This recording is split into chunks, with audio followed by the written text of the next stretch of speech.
একাধারে তিনি ছিলেন রাজ্যের একজন বিখ্যাত সাঁতারু, অপরদিকে ছিলেন খুব ভালো প্রকৃতির মানুষ। ওনার স্পর্শে রাজ্যের অনেক যুবক যুবতী যেমন সাঁতার প্রতিযোগিতায় রাজ্যের মুখ উজ্জ্বল করেছে, ঠিক তেমনই খেলাধুলোর উন্নতিকল্পেও তিনি অনেক কাজ করে গেছেন। বলা হচ্ছে রাজ্যের বিশিষ্ট ক্রীড়া শিক্ষক সুবোধ চন্দ্র ঘোষের কথা। দীর্ঘ 1 বছরেরও বেশি কিছু সময়কাল যাবৎ শারীরিকভাবে প্রচণ্ড অসুস্থ থাকার পর গত 15 জুন দুপুর 2টো নাগাদ জিবি হাসপাতালে পরলোক গমন করেন। অমরপুর তথা রাজ্যের অন্যতম সামাজিক সংস্থা সন্ধ্যা ওয়েলফেয়ার সোসাইটির সভাপতি হিসেবে দায়িত্ব পালন করে গেছেন মৃত্যুর আগ পর্যন্ত তিনি। রাজ্যের অন্যতম হোমিও চিকিৎসক ডক্টর মহেন্দ্র ঘোষের 4 সন্তানের মধ্যে সবচেয়ে ছোট সন্তান সুবোধ ঘোষ। দীর্ঘদিন যাবৎ অমরপুর উচ্চতর মাধ্যমিক বিদ্যালয়ের ক্রীড়া শিক্ষক হিসেবে এবং অমরপুর ক্রীড়া দপ্তরের ইনচার্জ হিসেবে বেশ সুনামের সাথে কাজ করে গেছেন।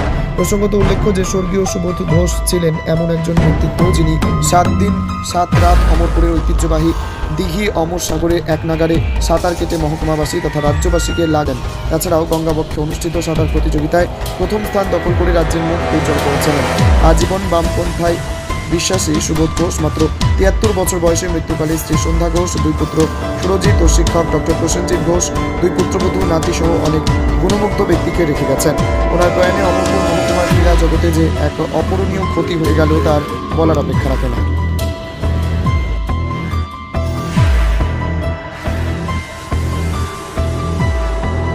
নিজস্ব প্রতিনিধি।